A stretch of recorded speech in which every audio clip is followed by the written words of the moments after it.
So you've been wanting to research companies, but you don't necessarily have the time to do it yourself, or you don't know how to do it yourself.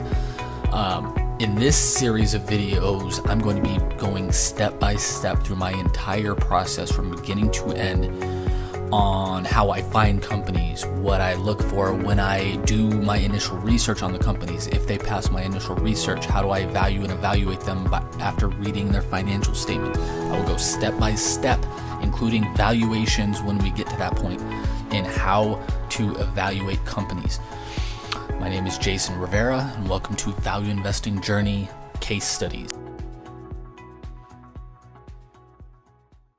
Hey, Jason here. In this video, we're going to do a quick overview before we get into evaluating these companies further on the San Miguel Corp ADR SMGBY. Actually, we're doing a quick overview of why I put these companies on my watch list. We aren't going to be evaluating any of these companies further at this time until valuations come down further, margins go up, or some combination of those two things happen. So I misspoke there. But we're doing a quick overview of how these companies got on my watch list and why they got on my watch list. I've already talked about the San Miguel Corp company quite a bit in our previous video, which we will link below. But I want to do a quick overview here again of why this company got on my watch list. Market cap, I typically like smaller companies. Dividend, I don't really care about too much, although it's nice. Operating margin is great. I look for anything over 10 on a consistent basis. This is fantastic. They're buying back shares in a big fashion, which is increasing the book value of the shares, and increasing the underlying kind of balance sheet strength of the company. This doesn't meet my criteria. I look for anything over 10% on a consistent basis here. So this is the first one that we don't kind of meet my criteria. This one is just as a comparison to ROIC to see how much the company or how much debt the company has. This is spectacular.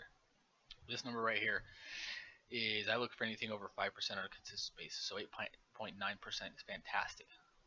Now, when I get to the point where I analyze this company, if I get to the point where I analyze this company on a full basis, read their financial statements, stuff like that, I will need to figure out why this number has risen so much in the 5-year period, because their 5-year average is only 0.9%.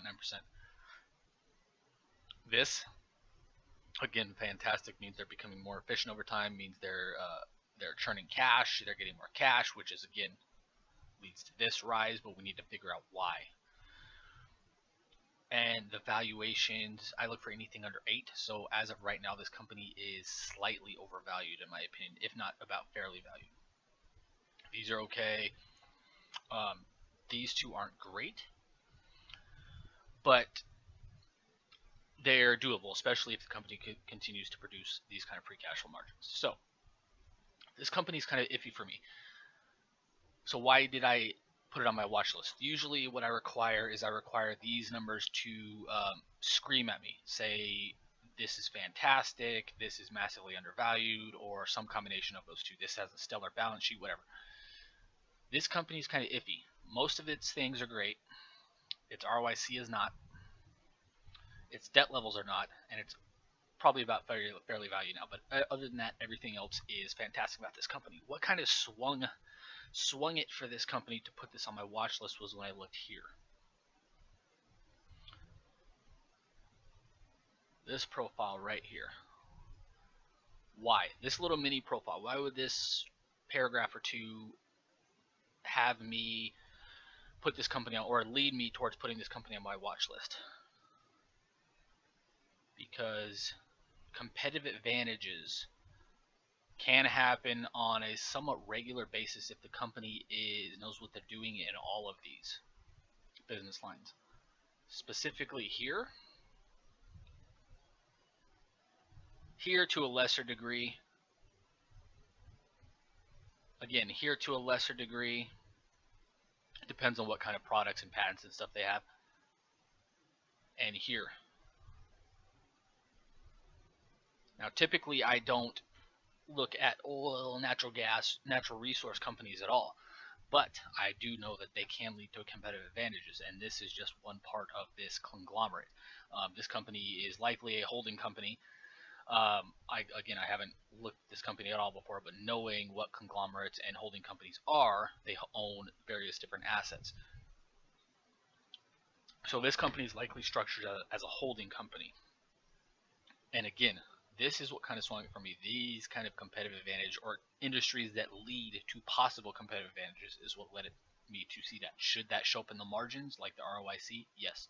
It does not. Again, that's something to figure out if and when I evaluate this company on a full basis. But those reasons and other reasons I talked about in the almost 30-minute long video preliminary analysis case study I did on this entire company explain these two videos combined explain why I put this company on my watch list.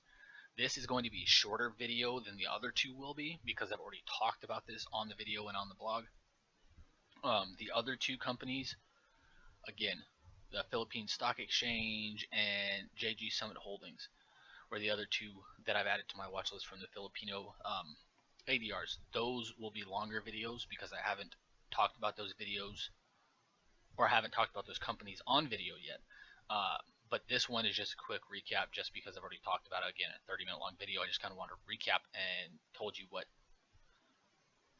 led me to or had me leaning towards putting this on my watch list because there's possible competitive advantage here in pretty much all these arenas to a large degree here and down here and to a possibly smaller degree in this arena. So we'll get to one of the other companies in the next video. Until then, let me know if you have any questions about San Miguel Corp at this point. Again, I have not researched this company fully at this point, so keep your questions, please, to the stuff I've talked about at this point, which is pretty much preliminary analysis that I always do.